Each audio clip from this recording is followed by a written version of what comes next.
Another Malakan yam Bia Kamal ka Noor online TV channel to kon ka jaw mi bukona lingwa se me ban roache ka kwi melakal te ka jaw mashallah governor James Kwang te ka kwer mi jidid mi pay let la kwer mo kwer dung malakal county ka penal state bana roache ka kwide en wuda dan en an pay kwante ka kwer mi cha kwan mishalas let madong bana ling kan kono nyamtin re roache me bana abdel metod bana jaling ka kwi fangak ngai kone fangak jan gwase me ne konchush ka ngai kone no ngode ni SSPDF ngod kan re which gwada dan en tie ka fangak ngai kone kani fangak ka kor gwade pai which kone no fangak chaja kap netin kontila nuari ala nuar Jason Bor chikona nene wo chikan which chikana kap tet ka kuma dunkir me yadit te ka tung wani shoden la longo kor gwate pai wo ngai kon dial madan le roda ka kan ninte pai wuti tel mashalat ka kwire nyala dan la bong ni siang mala nuare la ka boga tele update mishanong duno to kon ko mudin mede kono nyoko mede kon lat ke kwide ko ngai kono no net content chal etat no teken ka to ko ken let ken ka tege de indi cha ngie wuri shal ka Johnson loin ken de indi tone ke de ni te cha jagba re week ka pg no ka cha ga jakka doro shal ka canal no ngai content yala kon lat ko rodien no ken de indi to wo bikan wer bikan ka joj gonne tin kon hen tegatin shit ke ni fan gak chaje ku ke boredi anetin kon tila ngwanen ware ki jejen bor na mo dio je misiali ngana mone no despite kerege dana sholan me change gwade chan ware shaka nektin ke neng medit anede kon e chan nak tet te cha lat gwas kel no shikon ngaje no kane te kap kone ka ken tandien ke dinya SSPDF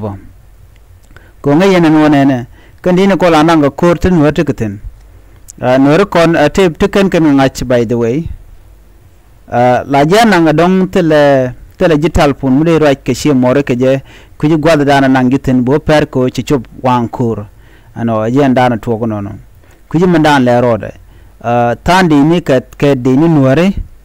ti sha kept la ran na ka pini yo kan jorte tine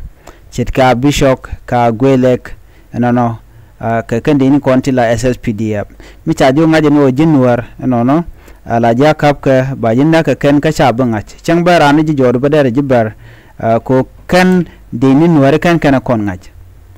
munen kon me le de rode kan ni ko la nan ka wan kur tandien kan nuar so chwa de perwe jana mona kan de ni to la ka nan ka ke la ka kap ko ba kan nan wan kur shirke me shanen me shange kan nasir me shanen kana ser ka gwade dan sha de in chaga nangin winimi ci kon linga no de indi kudang diok ci garodien barane kana ser gwade ci shu ko bure be shu kan jien shu kan ke shu kan ngo kuch no ka shu kan ka kobo shu kan ladno shikan wa ka koren winimi shu kon jigo no kan de inde kon share bar tere dien atin morle na tigatin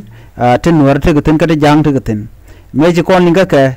kana panke ne kana kabane ka bom kan kana decide ke kan kana no de ganan kor ko kum kem yadi cabinetin kon en ramje jigwi char dong cha jikab dong jimi jeki la dong jinchar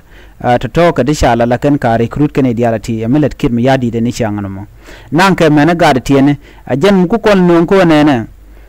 cha de ni ke gad tiene ka tet cha ne ken tiente te grund tot cha kan ngej pa ga graduate ka kor gwade paiwo kene te konte cha ngeja kan tere to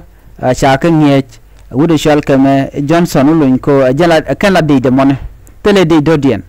so ko de ba ka yik dil jakor ka kodan ba jakten gwada dan ente ka fanga ko fanga jan gwada dan ko te ten ba ga dil jagan winimi wa kan cha ga da kareo kan de ni tin kon la de ni tat tandien chaga jaka gwaja fanga gwada dan wugan yintin kan wari ko shi anga jane chinairin wan chorin bar chigarin nga malakal right now tera mata jokkieren gwada mo kelu gwada dan te ke PG ke kanal en gwada Mikelio cha de control anitin konti la jejen bor dio je te kuma SPLA ayo tetin ba ci kon medan le ro de chana jenen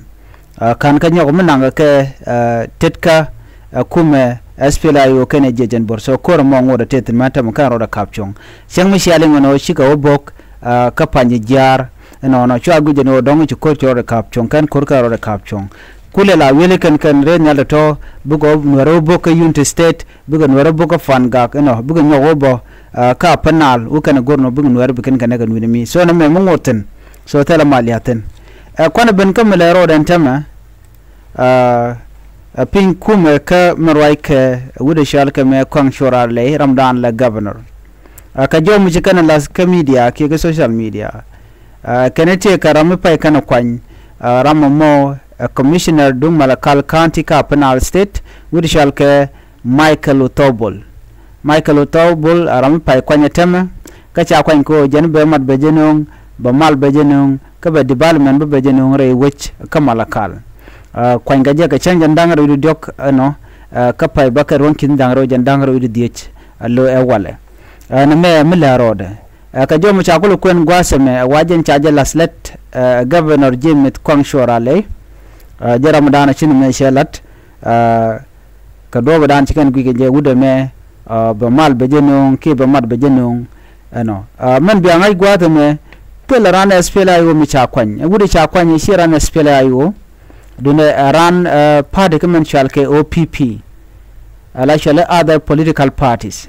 no akane koni kan ka laslet ko ntame ka jen gwas me kuma SPLA yo ko tika kor ka joika ka kuma kem yadit terama de nok and wo de jamo ka gwala den tam right corner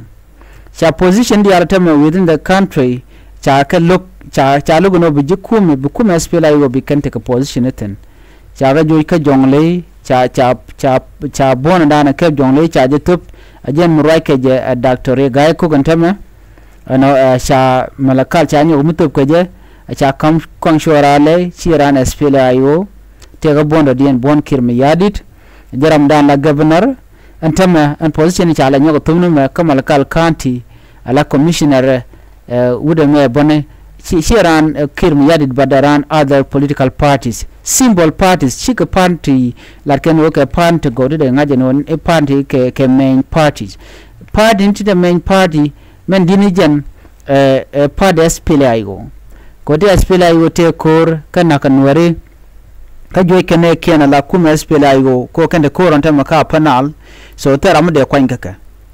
amtera mba kwangaka bato gwada danan cha doctoring machar chaje dil kwa chaje dilunten makana konlun tera mu bite ala mu ba mu ko kom ko kuma dun doctoring machar ko korte tena tama tela mu ba zilat so na de kwangati can these other political parties titi ke symbol ne kan te just tenikan tenka jan gwazamo so chinelity ala other political parties she can kumikir mayadi tikana la tasloai ko chaka kwinkwar charam kare ya kwan ala commissioner dung Malakal County jo me jenda na gode nywa yakel gorno jin bijen nywa kanedi kokin update the last bana kep gwase me dera dung Dr. Machar ka do badanan baje luin ke je dio je riudun shaje ngaje no te ka jo mashallah no de Dr. Machar de jelun